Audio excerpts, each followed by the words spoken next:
Thanks for joining us today. I've got Stacy with me. She's glowing on the other side of the camera here. She's been part of our support group for some time, and we have watched her transformation with her rheumatoid arthritis. It's been quite remarkable.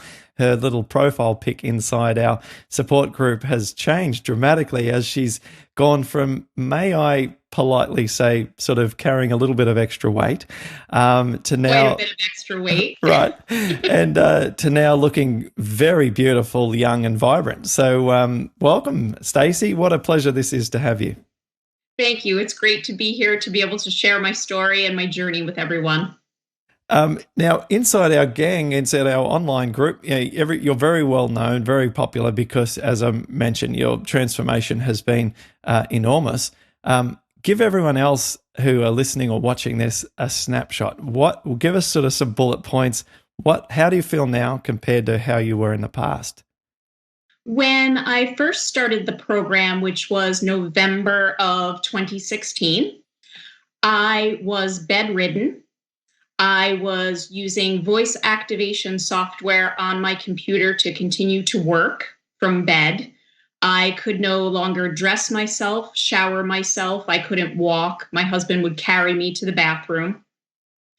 I couldn't obviously go, drive a car or go to any of my doctor appointments. He would carry me and bring me in a wheelchair to all of those. And within 2 weeks of the program, I was getting up out of bed myself. That's how quickly I started to see changes. And here, almost a year later, I'm about 2 weeks shy of a year on the program. I am moving, I'm exercising, I'm walking. I was able to trick or treat with my son for the first time in 3 years. So that was very exciting this past Halloween. Yeah. It just has made a tremendous difference in my life. Beautiful. Well, that's enough for anyone to want to get on board, isn't it? Yeah, I would think so. What about your friends and family? Before we get into the detail of your whole story, how have your friends, family, and I want to also ask work colleagues responded with what they've seen? So as far as colleagues, I do work. I work from home anyway. So my colleagues are all over the world. But the main difference is that I was not able to join a lot of the special task forces, a volunteer for extra things at work that got me involved with other people. So I had to pull out of everything as well. I could no longer travel for work, which is one of the requirements of my job. Mm-hmm. So it was definitely noticeable that something was wrong with Stacy and she's not been active and involved. So many people did reach out to find out what was going on, but I do have to admit with friends, with workers, I was very private about this. I had a really hard time dealing with the fact that I was losing my life. Yeah. And I was maybe a week before I found your program. I was maybe about 2 weeks away from having the discussion with my husband about looking at a nursing home for me, because it was becoming so difficult to keep me here and to take care of me when he was trying to take care of our children and our home and everything. So I was really at the end of, I didn't know what else to do. So for me, it was very private.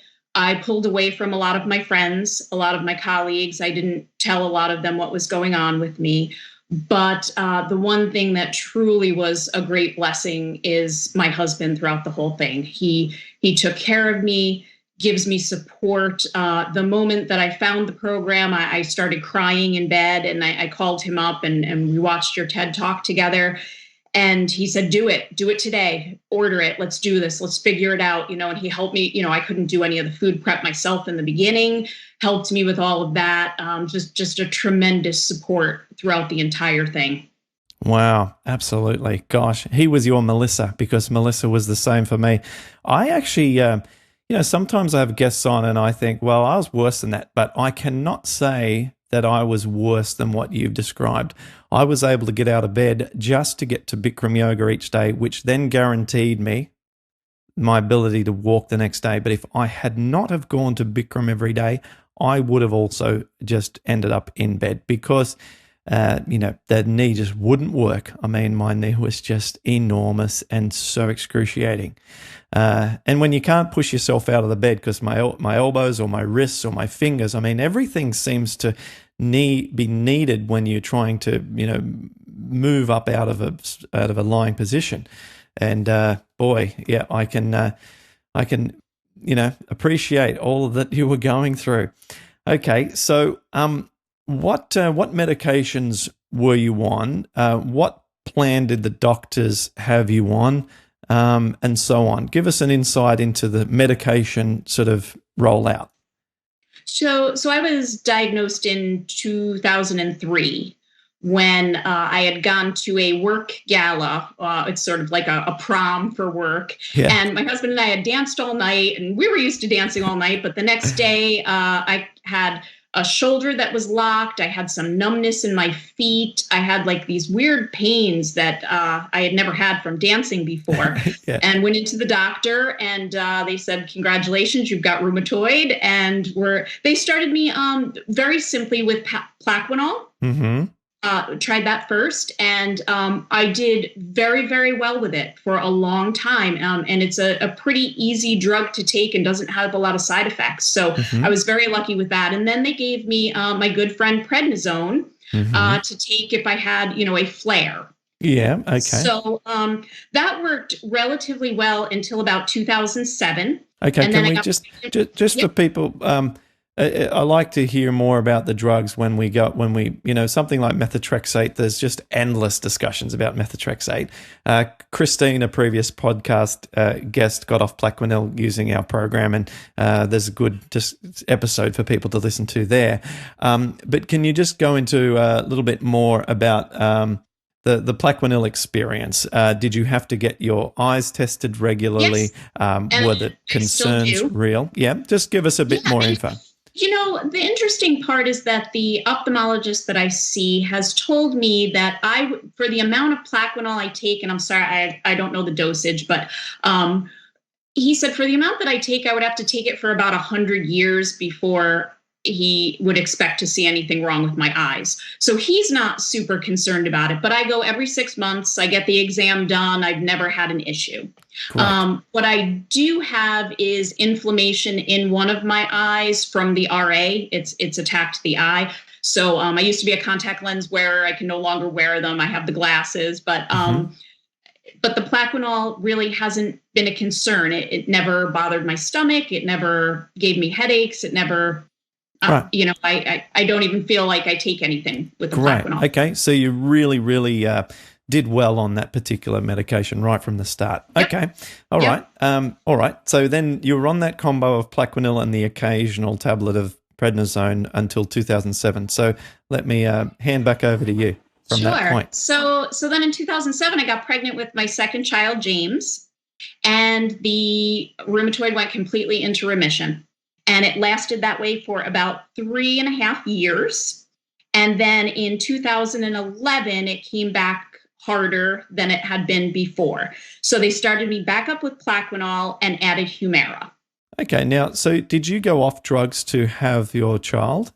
Yep. I was off of everything for those 3.5 years. Okay. So a lot of sort of surprises there. First of all, there's no surprise that you went symptom-free during the pregnancy because, maybe half of females experience that, the lucky half. But a big surprise that it didn't come back straight after you gave birth. So many people, the pain comes back like crazy in about 2 to 6 weeks after giving birth. So that was great. It was very lucky and really lucky. Great. Yes. Right. Okay. A nice little respite. Yep. And then not so lucky that it just delayed itself till 2011. Okay. Yep. So then okay. So let's go. So then we added Humira, and this was my first go with Humira, and the Plaquenil just wasn't cutting it, so they added Humira, and at that time, my hair loss got really, really bad, where I had huge patches of hair just falling out all over, and I had to wear different hats and wigs and things like that to kind of cover it up. Then I decided to stop the Humira. I just told the doctor I can't do this anymore, and at that time the RA wasn't super bad, so we stopped the Humira, and I continued just with the Plaquenil again, and that seemed to do the trick. Do you think that the Humira was the culprit for the hair loss? I do. And my reason for, I called the company, I gave my little report because it isn't one of the side effects of Humira as far as they're concerned. But I was like, well, I'm going to get I'm going to tell them, that it's happening to me. Because if it's happening to people, maybe eventually they will warn people. Yeah. The reason I think that is because I am now on Humira again, and I have the same hair loss happening again. So, it seems like too much of a coincidence that every time I'm on Humira, my hair starts falling out. Well, yeah, it's direct relationship, so it's hard to say it's anything else. Right. Yeah. So I stopped the Humira, like I said, later in 2011, and then had a lot of stress going on in 2012. So my mother got cancer. I was taking care of her while working full time. We decided to do a home renovation, and due to the fact that I needed an office at home because I was changing my job, then we decided to scrap that, and we decided to sell the house and get another house. So we had all this stuff, going on at the same time, a lot of stress, and the arthritis started getting worse. Not horrible, but worse. Not to where I was when I described at the beginning of the podcast. Yeah. Definitely getting worse. Yeah. Then in the summer of 2015, I found sailing, and I fell in love with it. It was the first time I had ever done it, and that summer I joined a boating team, and I was racing sailboats on Saratoga Lake. Awesome. And the RA started creeping in, each month it was getting a little worse. So I was just popping my prednisone because that's what that was sort of my fallback. Okay. And here's where it really starts to get ugly. Here's where everything went downhill. Yeah. So, okay. Big warning to everyone listening. This isn't the approach that we recommend. This is not the right approach. It is not. Yeah. Do not self-medicate with prednisone. So by August of 2015, I was up to 60 milligrams of prednisone a day. Oh my goodness. Yep. So in the studies where they talk about leaky gut occurs with high dosages of prednisone, they talk about 5 milligram as being high daily dose. I know. Yes. And so at that point, I was starting to get paranoia and a little bit of like hallucination type things. And because, those high doses of prednisone are not good mentally and physically. So finally, my husband said to me, I think something's wrong. I think you need to go into your rheumatologist. You're medicating yourself with this prednisone, but you're not you. You're changing. Yeah. So I went in, and right away he said, "What are you doing? You shouldn't have done this to yourself." I wasn't doing this on his directive. I was just taking what I needed to get through the pain. Wow. Yep. So he started me lowering it, but lowering it down. I got to about 40 milligrams with him, and hang on, 14. 40 from 60 to 40 with his help. Before I thought you said you were on 16 a day, not 6. No, 60. My 60 gosh. Milligrams. Okay, it's a whole different level. Yeah. Wow. Okay. Not good. All right. So he got me down to about 40. Yeah. And from there, that's when I just started spiraling down into just being bedridden. And I think when I started your program, I started at 40 milligrams. Yeah. I was at milligrams of prednisone. So we're at 11 months. After 11 months, how much are you on now? Now I am down to 5. 5. Okay. Not a bad result. No, it is amazing. The problem that I do have is when I do have to travel for work, I find that it messes me up again, and I lose time. What usually happens is the last trip that I went on, I traveled, I'm very good about my food. I bring my rice cooker. I do everything in my room. If I eat out, it's just my cucumber sushi. That's it. But I've found that no matter how good I am, it messes my gut up. And when I come home, I'm definitely much worse. I usually have to do like a 2-week run of the prednisone again. I take it to get the inflammation back down, and then I'm back to 5 again in about 2 weeks. Yeah. So I don't want that crutch anymore. Yeah. But you always say it's a fine balance between keeping the inflammation down and keeping the medication down. And finding that balance is hard for me sometimes. Oh, most definitely. Hard for everyone. And that's why we keep making these interviews with people like yourself who've got a lot of experience with finding that balance, so we can help others. So, we've only been working together for 12 months. And if you look at how far you've come from 40 milligram down to 5 milligram, and you look at the history of the use of this drug, I see people deteriorate with their progress on prednisone only after a few months. And so it becomes harder and harder and harder to maintain progress whilst just having prednisone as a primary medication option. I see it as one of the worst possible. And this is not actually referring to your strategy. It's just a general statement that if someone's listening and their only approach is to treat their pain with prednisone or non-steroidal anti-inflammatory drugs, unfortunately, I've never seen someone, turn the disease around and become pain-free and drug-free with that strategy. So I don't recommend it either. No. I'm going through it, and I do not recommend it. And so, I think let's talk about the big win first. So the big win is how far you've come in the last 12 months. It's a phenomenal turnaround given what you described at the start of this conversation. Now, from here, it's an interesting little balance. Now, let's go into a little bit of let's have a bit of fun with some kind of what I would do if I were you kind of scenario. Give me are you still on the Plaquenil and the Humira? Yes, I am. All right. Okay, so we like the Plaquenil. We know because you've been on that in the past on its own that drug is compatible with you. The Humira, how much pain relief does that give you compared to when you were taking only Plaquenil? I never felt like Humira did anything for me. It's hard for me to make that argument now to the doctor because I'm on your program, and your program has made a big difference for me. But because it's hard to make that argument to them. Yes, and it's also it's hard to make the argument, and it's also makes you uncomfortable to say, well, let's stop it until you get off the prednisone, because that's the first thing. So in my checklist that you have inside our support group, there we have the checklist of all the things that we need to hit one by one. And getting off non-steroidal anti-inflammatory drugs, prednisone, and proton pump inhibitors are the first 3 of the collection of meds that we've got to be off before we can do some really hardcore, serious long-term healing. So you've managed to do all of what you've achieved while still being sort of in some of that tricky early stages, like in terms of our healing path together, working together, we're still only in that first 1 or 2 stages of our 10-step process.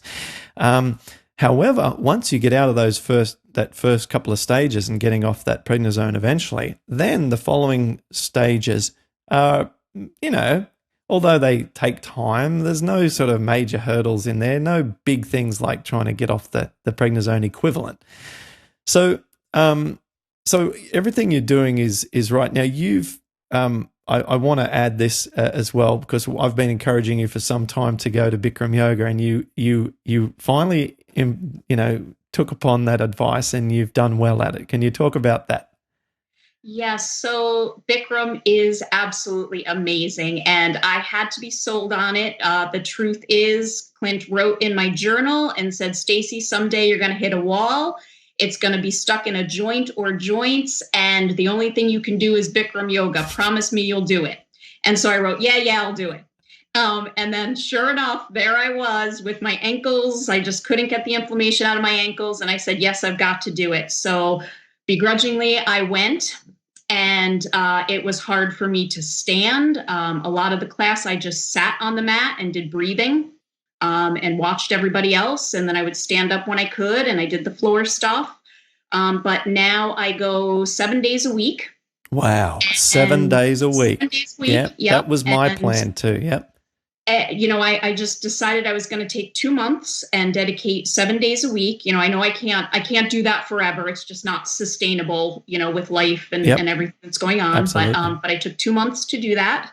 And it has made an incredible difference in the ankles, getting the inflammation out. I noticed really weird things, like on a day that I'm having extra inflammation, I sweat more. And it's like it's coming out of me. Just my movement is better. Everything. It has been. It's incredible. And I was not sold on it to begin with. I was not someone who was looking forward to it or wanted to do it. And it took me probably a good 20 classes before I could say that I liked it. Okay. Well, I can't say yet that I like it, and I've done 800 or something. Okay. So, but I like the results, and that's what matters more. If I've got anything going for me, it's an ability to deploy discipline. And I actually hated going so many times. I absolutely would come up with every possible distraction in my mind as to why I should not go. But I would drag myself there, and walk in there and put myself through it over and over and over and over and over again, and always be glad that I did afterwards. But it's not easy for people who have perfect physical abilities, let alone folks like us who are going there during terrible joint problems. And you stand there, and the classes that I attend, most of the people are young and in good shape and healthy, and they do the poses and they look fantastic, and I'm crooked and stumbling and falling, and but that's okay. The instructors where I go are very encouraging, and they always say, even just 1% of the pose, you're getting all the benefit. Yeah. So just do what you can. It's a great practice, and I do recommend it. And like I said, I hated it at the start, so give it a try. Yep. Awesome. All right. So I'm keen to get from you. I want to also make some comments, because I said I would, about maybe the next steps for you. So I want to talk about that. And then I also want to get some tips from you. You've been through working closely with me and other members in our group. And also, developing a lot of your own ideas. I just want to get from you as well, as we, close out the rest of this call, some tips and some insights or some advice, things that you've experienced that's helped you. So we'll do that in a minute. First of all, let's just troubleshoot your situation just briefly. I think that you're going to the Bikram yoga every single day, and that's one of the most powerful ways to reduce your prednisone requirement, because Bikram is just so anti-inflammatory. And so that's one massive feather in your bow. And you're able to reset back to the baseline foods as necessary when you want to eliminate lots of pain. That's always available to you. Something that I am pushing more and more recently is that we need to get our potassium levels as high as possible, our intake of potassium when we're coming off prednisone, because prednisone, I guess replaces our own natural cortisol. And so as we're coming off it, our own ability to generate pain relief on our own internally feels like it's not working, or it isn't working. And there's that link that Dr. Greger highlighted in his nutritionfacts.org's video, where he talks about the relationship between that cortisol in the body and potassium. And people with high inflammation have low potassium levels. And so, we've got to get our potassium levels really high. And in that video, he talks about 6,000 milligram a day was taken by people with rheumatoid arthritis. Now, 6,000 milligram is 6 grams. Okay, it's not a lot. If you look at it, it's like a teaspoon, right, of potassium. So I would look at getting potassium levels really high via supplementation, or look at your foods and raise them through that way. The other thing we want to do is make sure our vitamin D is really high, because prednisone depletes our vitamin D levels. And so we want to make sure vitamin D hasn't been driven right down to the ground, because with low vitamin D, then that is interfering like a spanner in the works of our whole immune system. So we need to have high vitamin D levels, and you're smiling as if yours might be really low. Is it really low? Yeah, and I have supplementation for that now. Okay. How bad did it get? How low did it get? Well, I have to look back at my blood work. I'm not sure. Okay. But I had gone to a naturopath because none of my other doctors seemed very concerned with any of the, nutrition or what else was going on with my body. So I went to one, and he did a full workup, and vitamin D was one of the things they found. Okay, excellent, excellent. For those people who are worried about taking vitamin D because it's suspended in a drop of oil, a little bit of oil has to be because of the way that it actually is activated. The answer to that I give is just a tiny little bit of drop of oil that comes with your required, need to raise your vitamin D levels is nothing compared to the need to get up the vitamin D. So we've got to get the vitamin D levels right up, and then. You've probably listened recently to that podcast that I did with Richard Matthews where we talked about the oats. So what I like to do is to try and get people to, even if they're eating just 1 tablespoon of oats to start with, just a 1 tablespoon. I'm so afraid. Okay, so I am. I still am very, very close to baseline foods. I have not branched out much. I mean, even after a year because of the prednisone. Yep. So any new food is like a big adventure for me. Yes. That's I it's understand. very scary. I totally understand. Okay. So let's try and make it so that there almost can't be an argument. And I want you to do this experiment, right? So let's switch across from try and just buy some oats and cook up, an amount that makes sense, like half a cup or something that you're not even going to eat it all. Prepare it as if you're about to eat it, and then just get 1 teaspoon of it and just eat a teaspoon and crack open a probiotic that is predominantly acidophilus strains and mix it in with the oatmeal and just stir it in together. It's not going to taste great, but what you're doing there is you're getting the oats, which offer all of the benefits that we heard about in the other podcast. On top of that, but what I want to highlight is one of the most important aspects of that is that it can help with the mucosal lining. And so I believe that prednisone strips our mucosal lining. And the reason that I believe that is because it's anti-mucosal. It's used for people with asthma problems to clear the mucus in their body. And so, I ran this past Dr. Clapper, and he said he doesn't have evidence to support that, but he said that he likes my train of thought. And so he certainly said this, it's possible, right? And we know that oats can reestablish the mucosal lining as well as tremendously repopulate the gut bacteria, which in turn also can heal the leaky gut. And so, let's try and get a probiotic mix of acidophilus strains in with just 1 teaspoon of oatmeal. Now, if you can do 1 teaspoon for a couple of days, then do 2 teaspoons and then 3 teaspoons. And we might just be operating just below that threshold where your body has a reaction to that little bit of oats. And if then you can keep sneaking it up, you might be able to find that after a couple of weeks, you might be able to tolerate that half a cup that you prepared. And I'll try. Yeah, let's give it a go. I'd love to hear how that goes, and we can keep in touch online about that. Awesome. So now let's talk about your any tips or lessons that come to mind that that you think, well, this is worth sharing, or people should realize this, and so on. Some helpful hints to people who are following along and doing this process at home.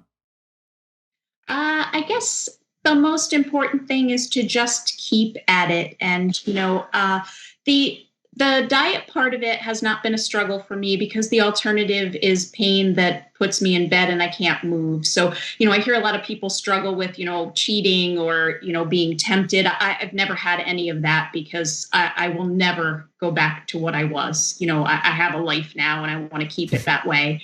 but for people who are struggling with that, if you make a mistake, don't beat yourself up. Just go back to the program. Just keep at it. It's a cumulative program. So every day you put in, you get a result. The next day you get a result, and it's cumulative. The longer you do it, the better the results. So just keep at it. That's all. It's one day at a time, and don't beat yourself up, and keep going. Awesome. Okay. Well, what's next for you? What are your we talked about getting off prednisone, but like what other sort of like non-druggy, non-rheumatoid things have you got planned for the future now that you've got an ability to use your body again? Yeah, so as I mentioned earlier, I had kind of pulled away from a lot of friends and colleagues and things. And this year, for work, I'm going to be joining more groups and being able to get back out there at work and get my name out there. I also just completed my master's degree while I was going through this program, so that was a big accomplishment, and who knows what that will lead to. Congratulations! Thank you. I also really look forward to a time when I can do travel again without having a setback, because I've always enjoyed traveling, and it was one of the things about my job that I always felt really fortunate to have a job that allowed me to travel places and see different things. And now I really can't enjoy that. Yeah. So being able to get to a point where my gut doesn't get completely messed up by travel would be a really nice place to be. Yeah. And of course, having a full summer with my family again would be great. We used to be hikers and walkers and do things together, and it's been a couple of years since I've been a part of that. So those are some of the things I'm looking forward to. Yeah. Oh, they're very exciting things. We share a lot of the same sort of ideals and values for our life. Spending time with the family and traveling, they're two of the most important things to me as well.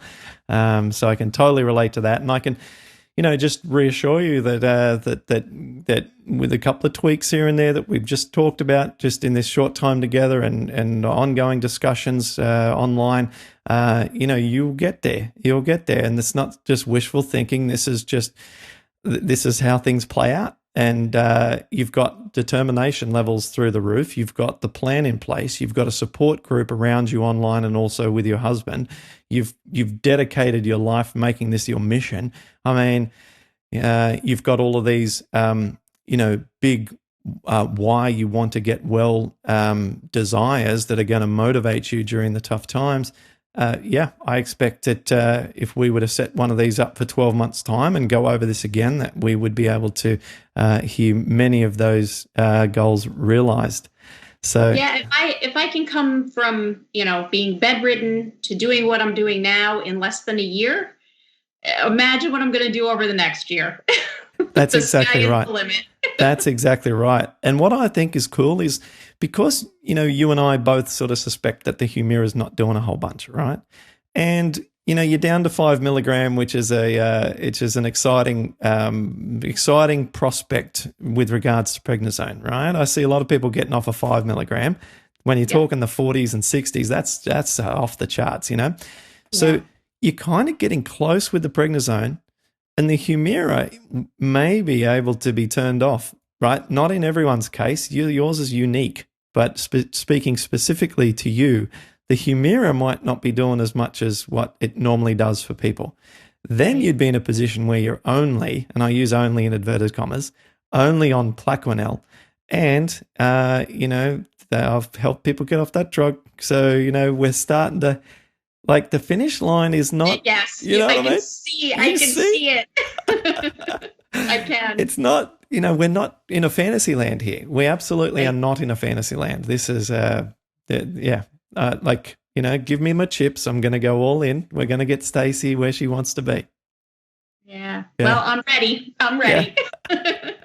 So thank you very much. I think that's a good place for us to wrap up. I know you're very busy and you've given us your time on on a Wednesday afternoon. Right. So I really appreciate your wonderful inspiration that you're sharing. And if I may, I'd love to share your sort of before and after photo on this. Yeah, I dug a couple of new ones up for you too. So I'll send those along and you can kind of show everybody how far I've come. Yeah, and if you're not looking at this recording on the blog post, if you're watching this online, or you're listening to this on a download on a podcast on your phone, definitely go to the blog. What I'll do is it'll be paddisonprogram.com/Stacy, Stacy. Go there, check it out, and you got to check out the pictures of Stacy. They will blow your mind. So thanks so much, Stacy, and look forward to chatting to you more online. Okay, thank you.